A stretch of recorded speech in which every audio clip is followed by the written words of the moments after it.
بسم اللہ الرحمن الرحیم۔ سورہ نمبر 20 سورہ طٰہٰ۔ موضوع و مباحث۔ سورہ کا آغاز اس طرح سے ہوتا ہے کہ اے محمد صلی اللہ علیہ وآلہ وسلم، یہ قرآن تم پر کچھ اس لیے نازل نہیں کیا گیا ہے کہ خواہ خواہ بیٹھے بٹھائے تم کو ایک مصیبت میں ڈال دیا جائے۔ تم سے یہ مطالبہ نہیں ہے کہ پتھر کی چٹانوں سے دودھ کی نہر نکالو، نہ ماننے والوں کو منوا کر چھوڑو اور ہٹ دھرم لوگوں کے دلوں میں ایمان پیدا کر کے دکھاؤ۔ یہ تو بس ایک نصیحت اور یاد دہانی ہے تاکہ جس کے دل میں خدا کا خوف ہو اور جو اس کی پکڑ سے بچنا چاہتا ہے وہ سن کر سیدھا ہو جائے۔ یہ مالک زمین و آسمان کا کلام ہے اور خدائی اس کے سوا کسی اور کی نہیں ہے۔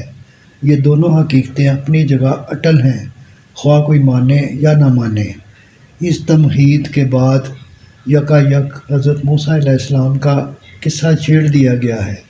بظاہر یہ محض ایک قصے کی شکل میں بیان ہوا ہے، وقت کے حالات کی طرف اس میں کوئی اشارہ تک نہیں ہے، مگر جس ماحول میں یہ قصہ سنایا گیا ہے اس کے حالات سے مل جل کر یہ اہل مکہ سے کچھ اور باتیں کرتا نظر آتا ہے جو اس کے الفاظ سے نہیں بلکہ اس کے بین السطور سے ادا ہو رہی ہیں۔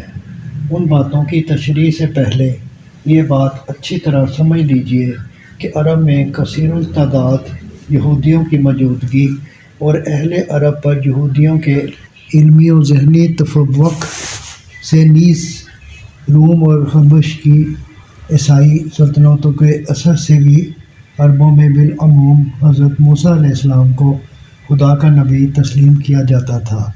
اس حقیقت کو نظر میں رکھنے کے بعد اب دیکھیے کہ وہ باتیں کیا ہیں جو اس قصے کے بین السطور سے اہل مکہ کو جتائی گئی ہیں۔ نمبر 1، اللہ تعالیٰ کسی کو نبوت اس طرح عطا نہیں کیا کرتا کہ ڈھول تاشے اور نفیریاں بجا کر ایک خلق اکٹھی کر لی جائے اور پھر باقاعدہ ایک تقریب کی صورت میں یہ اعلان کیا جائے کہ آج سے فلاں شخص کو ہم نے نبی مقرر کیا ہے۔